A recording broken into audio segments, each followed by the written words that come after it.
ظفر اللہ صاحب یہ بتائیے کہ یہ معاشرے کو پالیٹکس نے خراب کر دیا ہے، پالیٹکس اخلاقیات سے آ رہی تھی، یا کہ معاشرہ اخلاقیات سے آ رہی ہے تو اس لیے پالیٹکس بھی اخلاقیات سے آ رہی ہے؟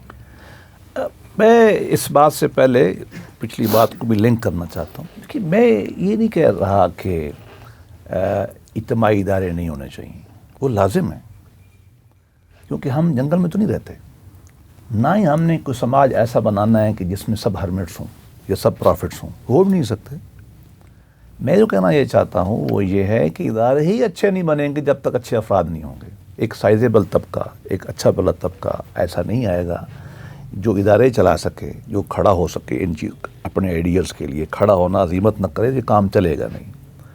انسانی تاریخ یہی بتاتی ہے کہ لوگ تھوڑے آتے ہیں، آگے آتے ہیں، اور آگے آ کے معاملہ بڑھ جاتا ہے۔ مثلا جب ہم ویسٹرن سویلائزیشن کو ڈائسیکٹ کرتے ہیں نا، نیچے جاتے جاتے جاتے تو آخر میں وہ کہتے ہیں جوڈو کرسچن سویلائزیشن۔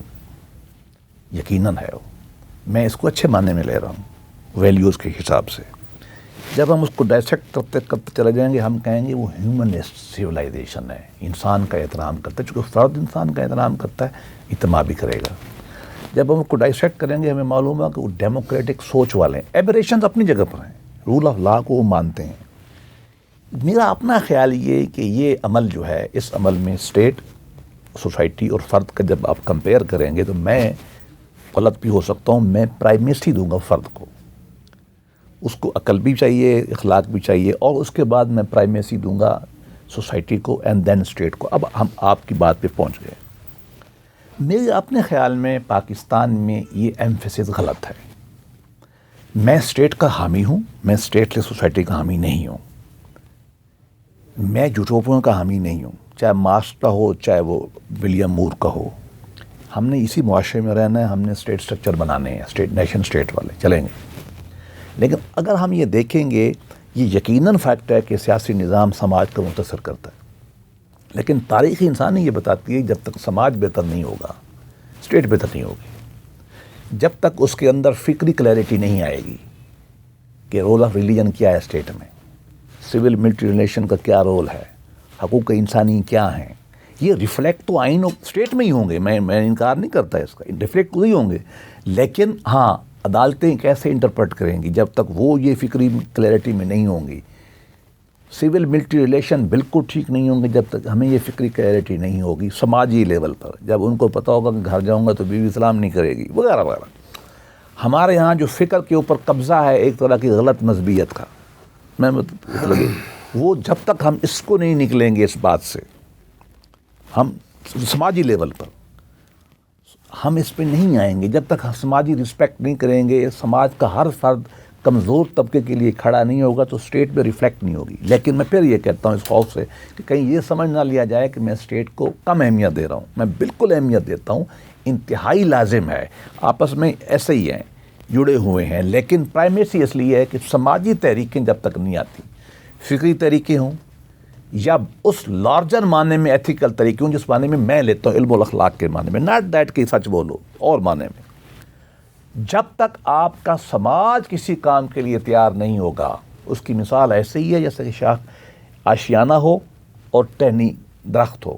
سماج ایک درخت کی حیثیت رکھتا ہے اور جو سیاسی ادارے ہیں وہ ٹہنی کی حیثیت پہ رکھتے ہیں، مضبوط ہوگا تو وہ بنیں گے ورنہ یہ چلیں گے نہیں، ڈسکرپشن اس کے اندر پیدا ہو جائے گی۔ مغربی تہذیب نے جمہوری سوچ کو مانا اور جمہوریت چلی، سوشلسٹ معاشروں میں یہ سسٹم کو امپوز کیا گیا۔ میں خلاف نہیں کرا سوشلزم کے، میں اس کی بہت ساری چیزوں کا حامی ہوں فلسافیکل لیول پر، لیکن ان کا سماج تیار نہیں تھا۔